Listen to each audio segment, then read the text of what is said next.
하나님께 영광 돌리는 삶을 살기 위하여 주님 앞에 나왔사오니 주님 은혜로 인도하여 주옵소서. 예수님의 이름으로 기도하옵나이다. 아멘. 찬송가 492장입니다. 492장.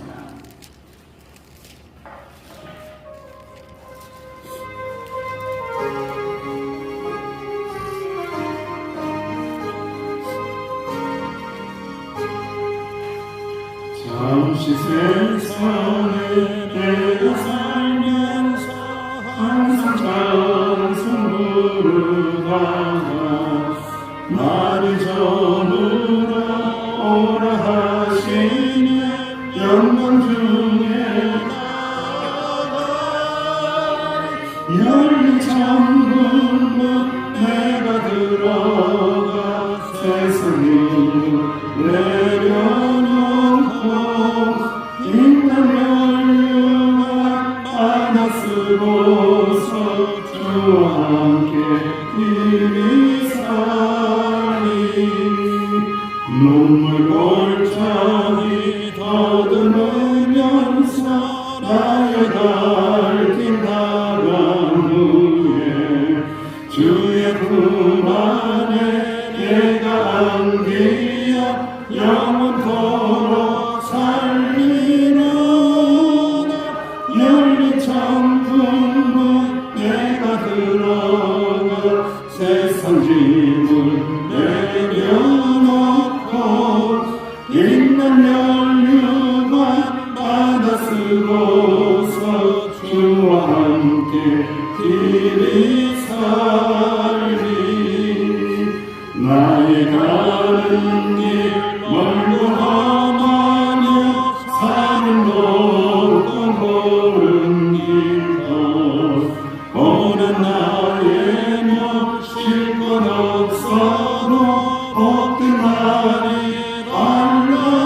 알라오니 열린 창문문 내가 들어가 세상 짐을 내려놓고 있는 연유와 받아 쓰고서 주와 함께 길이 살리 한숨 다시고 죽음 없는 날 사모하며 기다리니 내가 그리던 주를 배울 때 나의 기쁨 넘치리라. 열린 창문문 내가 들어가 세상 짐을 내려놓고 있는 연유만 받아 쓰고서 주와 함께 길이 살리 합심하여 기도합니다. 열린 천국은 힘써서 들어가게 하시고 하나님의 은혜로 들어감을 감사하며 살아나가게 하여 달라고 하나님 앞에 항상 찬송 부르며 살게 해달라고 합심하여 기도를 드립니다. 아버지 하나님 은혜를 감사합니다. 열린 천국문 오직 은혜로 오직 믿음으로 들어갈 수 있도록 은혜를 베풀어 주시니 감사합니다. 세상 짐 내려놓을 그날을 소망하며 항상 찬송 부르며 살아나가는 저희들 되게 하여 주옵소서. 인간대회만 받을 것을 소망하며 항상 감사하며 살아가게 하여 주옵소서. 그 믿음을 가지기 위하여 이 새벽에 주님 앞에 나와서오니 우리의 눈물을 닦아주시고 우리의 섭섭함을 제거하여 주시고 오직 주님의 말씀의 능력으로 무장함에 나갈 수 있는 저희들이 되어줄 수 있도록 이 새벽에도 말씀하여 주옵소서. 말씀의 능력, 말씀의 능력으로 새롭게 되어지는 저희들이 되어줄 수 있도록 주여 축복하여 주옵소서. 감사합니다. 주님 예수님의 이름으로 감사하며 기도하옵나이다. 아멘. 하나님의 말씀 시편입니다. 시편 49편 13절에서 끝까지 봉독합니다.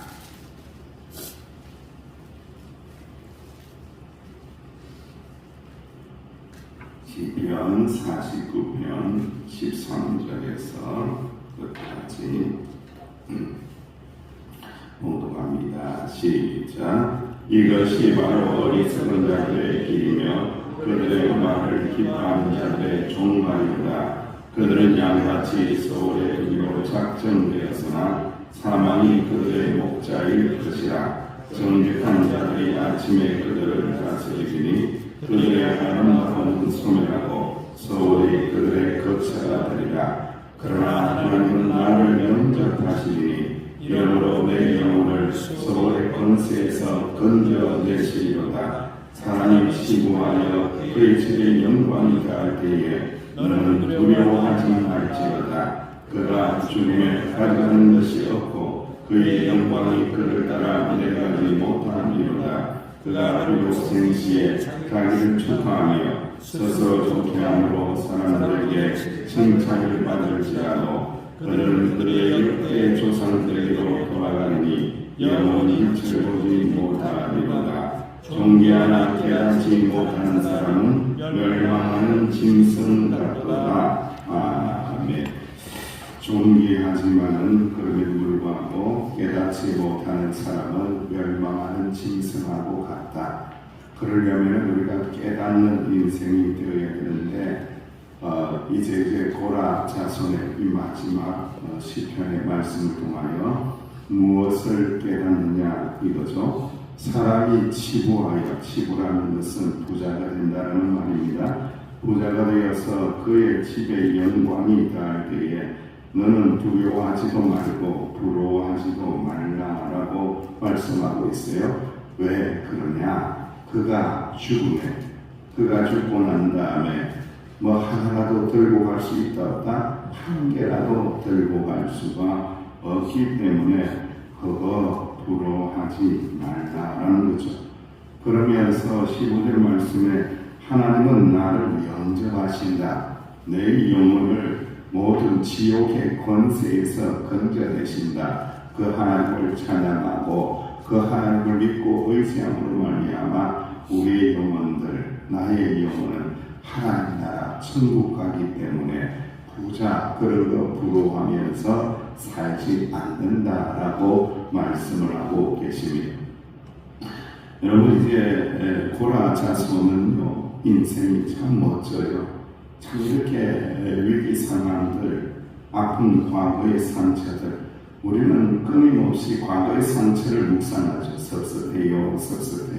끊임없이 섭섭하고 속상한 거, 아쉬운 거, 손해본 거 이거 묵상하다가 인생을 허비하고 시간을 허비하고 하나님 앞에 영광을 돌리지 못하는 참 어떻게 보면 참 안타까운 인생으로 마무리되는 사람들 참 많이 있습니다. 끝까지 그렇게 살다가 가더라고요. 그런데 고라 자손은 그렇지 않아요. 고라 자손은요 자기의 선조였던 고라의 그 아픔의 상처를 묵상하지 않습니다. 하나님의 은혜를 묵상하고 하나님의 구원하심을 묵상하고 할렐루야 완전히 다른 인생으로 바뀌어 버리는 거죠. 그래서 계속해서 제가 말씀을 나누고 있지만은 이 고라 자손들은 구원받은 백성의 지표로서 표준으로서 등장한 거예요. 하나님의 구원의 은혜를 받은 자는 이렇게 사는 거야. 이런 신앙이 있는 거야라는 표준이 될 수 있는 아주 거룩한 삶을 살게 되죠. 여러분 구원받은 것으로 끝나지 않습니다. 그들의 삶의 자리에서 성전 문지기 다윗도 그랬죠. 성전 문지기로 있는 것이 얼마나 기쁜 일인지 차라리 좋다라고 고백을 하고 있죠. 성전 문지기 귀한 일이 아닙니다. 높은 일이 아닙니다, 여러분들. 그런데도 성전 문지기를 감당하면서 얼마나 하나님 은혜에 감사하며 사는 줄 모릅니다. 게다가 성전 안에 들어가서는 찬양하는 일을 감당합니다. 찬양하며 노래하며 하나님의 구원의 은혜에 대하여 감사하며 찬양합니다. 기뻐하며 찬양합니다. 구원의 은혜 찬양하며 삽니다. 그것뿐만 아닙니다. 뒤에서 빵을 구우면서 모든 성도들 또 예전을 진미할 수 있도록 또 제사장들이 먹을 수 있도록 빵을 만들면서 그 빵을 만드는 일까지도 아무도 알아주지 않아요. 아무도 도와주지 않아요. 누가 빵을 굽는지 모를 수도 있어요. 그런데 그런 일까지도 감당하면서 누구의 은혜에 감사하며 살았더라? 하나님의 은혜에 감사하며 살았더라. 구원받은 것으로 땡, 하나님 은혜 받은 것으로 땡 아니라는 거예요. 굉장히 의지적으로 하나님 은혜 받은 자답게 성전 문지기도 하고 찬양도 하고 감사도 하고 빵을 굽고 청소도 하고 그리고 찬양도 하고 안내도 하고 기도도 하고 또 수전도 하고 방송실에서 일하고 그리고 악기를 다루고 만지고 하면서 이 모든 사역들을요 얼마나 균형 있게 감당한 사람들이 누구일까요? 고라 자손. 균형이 있어요. 여러분. 이게 남들이 알아주지 않는 일도 하고 남들 앞에 드러나는 일도 하고 얼마나 균형 있는 신앙생활을 하는 것을 볼 때에 참 귀하다. 참 귀하다. 하나님이 기뻐하실 만하다라고 평가할 수밖에 없는 족속으로 완전히 변화된 사람들이 이 고라 자손입니다. 여러분 이제 아이폰을 만든 이 애플의 창업자인 스티브 잡스라는 사람이 그런 말을 했어요.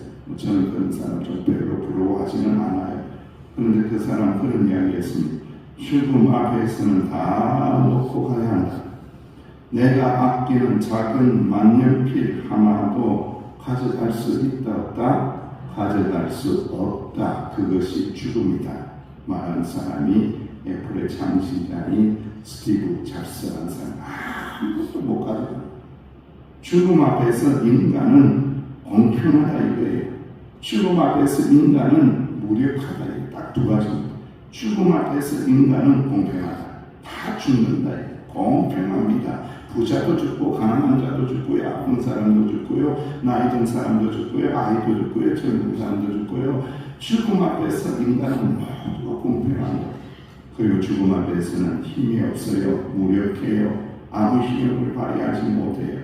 그래서 우리는 이 죽음을 이기시고 우리에게 영원한 생명을 주신 하나님의 은혜 감사하고 하나님을 온전히 믿으며 하나님 사랑하고 하나님 사랑받다가 모두가 천국에 들어가게 되느니라. 이것이 성도입니다. 할렐루야. 그러니까 고라 자손이 마지막에 극복해낸 인생의 문제가 뭐라는 거죠? 죽음의 문제까지 완전히 극복이 됐다는 거예요. 그것이 고라 자손의 신앙의 고백입니다. 그리스도인들은 죽음을 이긴 자들입니다. 주님의 말씀을 믿고 우리는 예수님을 믿기 때문에 하나님 믿기 때문에 이미 사망에서 생명으로 옮겨졌습니다.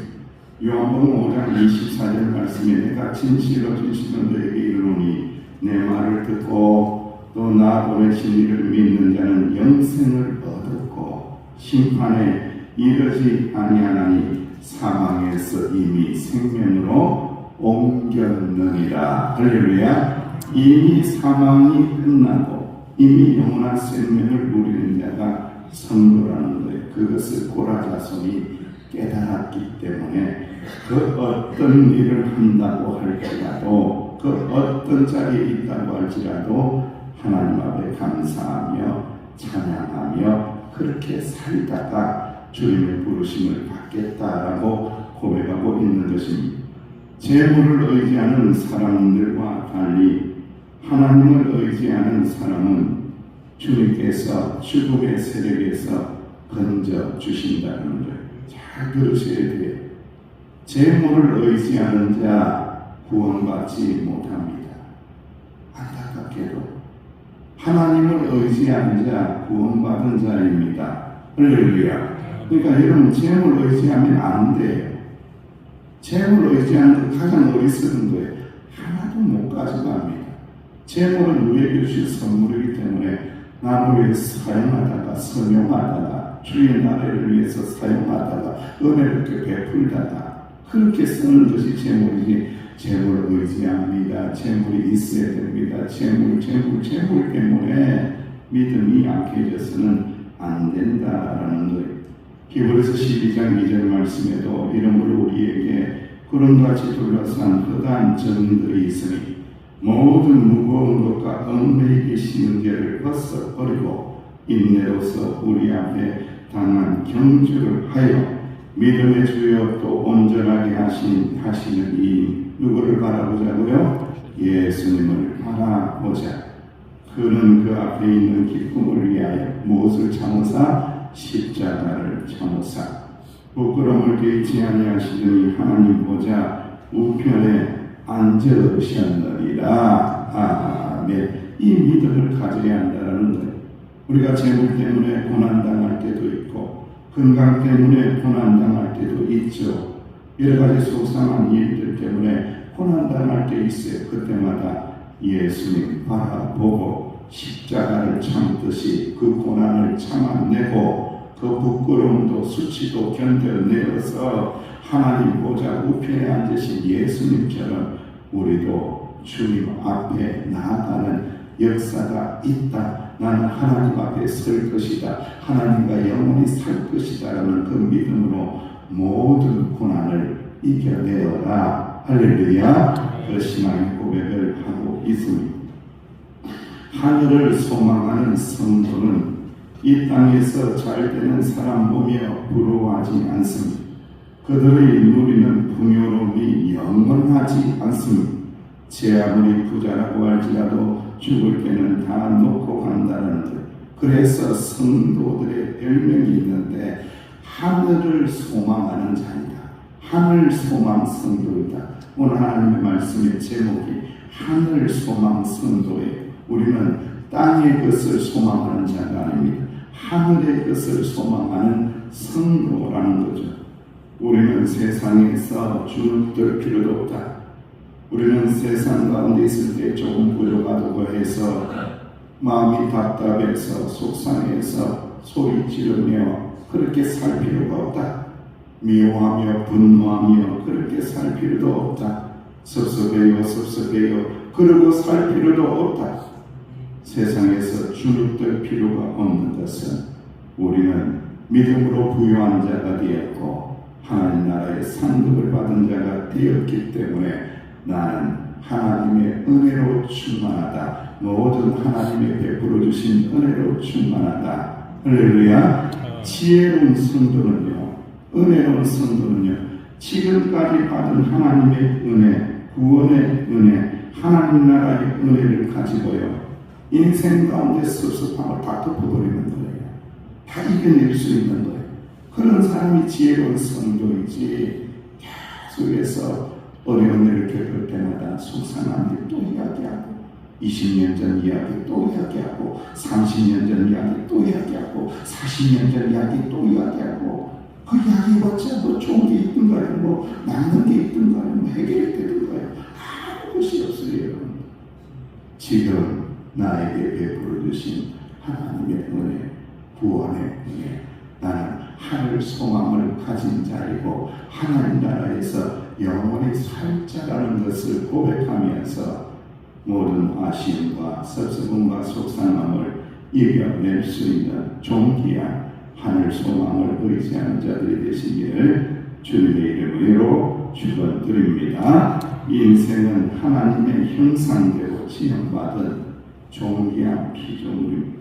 시인은 의인에게는 위로를 주고 세상을 과도히 의지하는 자들에게는 경고하는 거예요. 네. 시인이 오늘 말씀을 통해서 말씀하는 것은 어려운 거 한다, 힘든 거 한다, 세상 고된 거 한다. 하지만은 하나님의 위로를 받으라, 하늘 소망을 가져라, 위로하고요.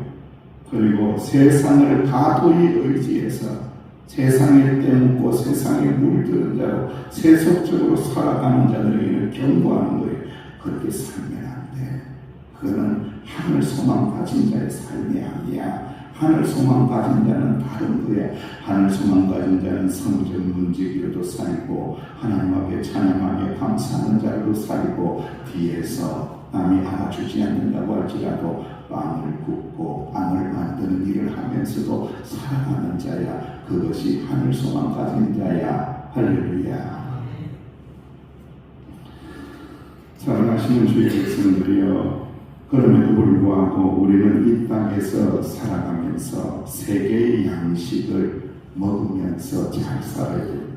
첫 번째로는 하나님께서 허락해 주신 육체의 양식, 맛있는 양식, 귤도 먹고 철회향도 먹고 한라봉도 먹고 빵도 먹고 달콤한 것도 먹고 열심히 운동하고 맛있는 쌀밥도 먹고 보리밥도 먹고 고기도 먹고 쌈 싸서 먹고 소고기도 먹고 양고기도 먹고 맛있게 먹는 거예요. 육체의 양식을 우리에게 허락하신 하나님의 선물이라는 그거 먹으면서 불평할 일이 없는 거예요. 맛있게 주신 거 먹으면서 육체의 양식을 먹어야 돼요. 그리고 여러분 지적인 양식도 먹어야 돼요. 여러분 지적인 양식은 복수라고 하는 거예요. 책이라고 하는 거예요. 성경책도 읽고 그리고 인문학 서적도 읽고 고전도 읽고 하면서 그 책을 읽으면서 이 지적인 양식도 먹는 거예요. 머리로 먹는 거예요. 꼭 입으로 먹는 것만 양식이 아니다. 머리로도 먹는 것이 양식이다. 지적인 양식을 먹어야 된다. 그래야 풍요로운 삶을 사는 거예요. 그리고 세 번째로 영적인 양식을 먹어야 한다. 영적인 부요함을 얻게 하여 영혼을 잘되게 하는 양식을 먹어야 돼요. 하루 세끼 밥을 꼬박꼬박 챙겨 먹는데 하나님의 생명 양식은 건너뛰어도 아무 욕구도 없고 배고픔도 없고 아무런 갈망이 없다. 그런데 내가 하나님 말씀 먹어야 되는데 하나님 말씀 먹어야 되는데 그런 생각이 드는다. 그런 생각이 드는 것이 정상이라는 거예요. 여러분들 하루 세끼 못 먹으면 배가 고파가지고 꼬르륵 야 내가 뭐 안 먹었구나 꼬르륵 살 빠지는 소리가 들리는 거야. 영의 양식을 안 먹었는데 내 영혼이 꼬르륵 하는 소리가 들려야 된다는 거죠. 내가 하나님 말씀 못 먹었구나 안 먹었구나 내 영혼이 핍절하구나 내 영혼이 배고프구나 빨리 하나님 양식 먹어야지 하나님 영의 양식 먹어야지 이 영적인 양식을 잘 먹어야 한다는 거예요. 그래서 예수님께서 사람이 떡으로만 사는 것이 아니다. 떡으로도 산다는 거죠. 떡도 먹어야 된다는 거죠. 그렇지만 더 중요한 게 있다. 하나님의 입으로 나오는 무엇을 먹으라? 말씀을 먹어야 한다라고 말씀합니다. 사랑하는 우리 서리공명 성도의 성도는요, 영혼도 잘 되고 권사도 잘 되고 강건하기를 주의 이름으로 축원합니다. 육체의 양식도 잘 먹고 지적인 양식도 잘 먹고 영혼의 양식도 잘 먹어서 영육이 강건해서 세상의 그 어떤 위협에도 과거의 상처에도 지지 않고 오직 하나님의 은혜로 승리하는 주의 종들 되시기를 주의 이름으로 축원합니다. 아버지 하나님 은혜 감사합니다. 생명의 떡을 이 새벽에 먹었나이다. 우리 마음속에 묻혀있던 과거의 아픈 상처들, 섭섭함들 모든 것들이 예수님의 은혜로 제거되게 하여 주시고 우리 영혼은 하나님의 말씀으로 말미암아 건강해지고 튼튼해질 수 있도록 주여 복 주시니 감사를 드립니다. 오늘 거룩한 주일입니다. 손에 손을 잡고 모든 성도들과 성도의 교제하며 말씀을 나누며 하나님을 진심으로 찬양하며 경배하는 복된 날 되게 하여 주옵소서. 빵을 구우며 찬양하며 감사하며 성전 문지기가 되어서 보이는 곳에서 보이지 않는 곳에서 섬기는 주의 종들에게 고라 자손에게 주셨던 이 믿음의 능력을 더하여 주옵소서. 예수님의 이름으로 축복하며 기도하옵나이다. 아멘. 말씀을 붙잡고 고백하시고요. 오늘 예배를 위해서 또 새 가족들을 위해서 또 교회 회복을 위해서 기도하시기를 바랍니다.